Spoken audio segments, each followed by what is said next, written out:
Hey guys, check out the TeraFlex Nomad wheels. I've been through a couple of different wheel setups lately, but the TeraFlex ones are the ones that I finally settled down on. The coolest feature about these is the air down valve that's built into the wheel itself, as well as having a separate air up valve that's protected with a screw-in cap. Some other cool features is the weight. These weigh approximately 32 pounds per wheel with a 17 by 8.5 diameter and width, as well as a negative 12 millimeter offset, so you can clear those big brake kits. A lot of good usable features on these wheels, and the price isn't that bad. Let's check them out and do the install. Installing the TeraFlex Nomad wheels, we're prepping it. You take off the center cap, and it is a 5 millimeter hex, and then there's two holes. I put all the air down at the 3 o'clock and the air up at 9 o'clock, and it is 20 foot-pounds on those. So on these, they're like the quick deflates, like the tire deflators. So it's 20 foot-pounds, but what I used a 1 1/16 wrench, and it fits on there perfect. I'm just gonna snug this up. Snugged it up with the wrench. And it's a 27 millimeter for the actual air up device. And let me show you this. So on this, you're gonna unscrew the red part. Unscrew the red part, you're gonna screw this in here. And both of these have a rubber O-ring on them that can be replaced.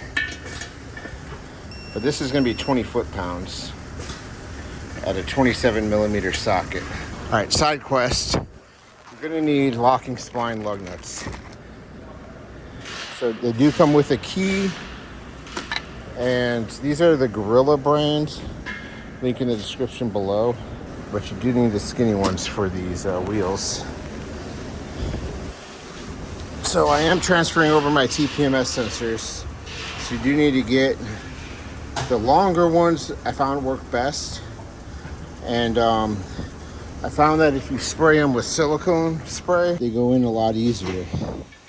So I'm gonna pull this through, and that's how you air up. So with the new valve stem in, this is just basically a fancy cover. So this just threads all the way on, and it doesn't contact that way.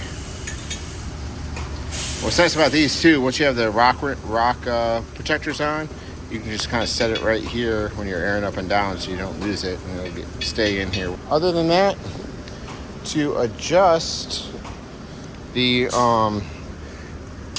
tire deflator, you want to run this all the way down.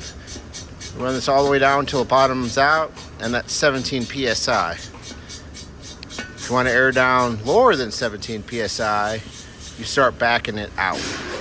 So open it up, it deflates to 17, close it up, you're done. You can back it all the way out some and preset it if you want to go lower to like 14, 12, whatever. But it's a good starting point. It's a cool feature with these.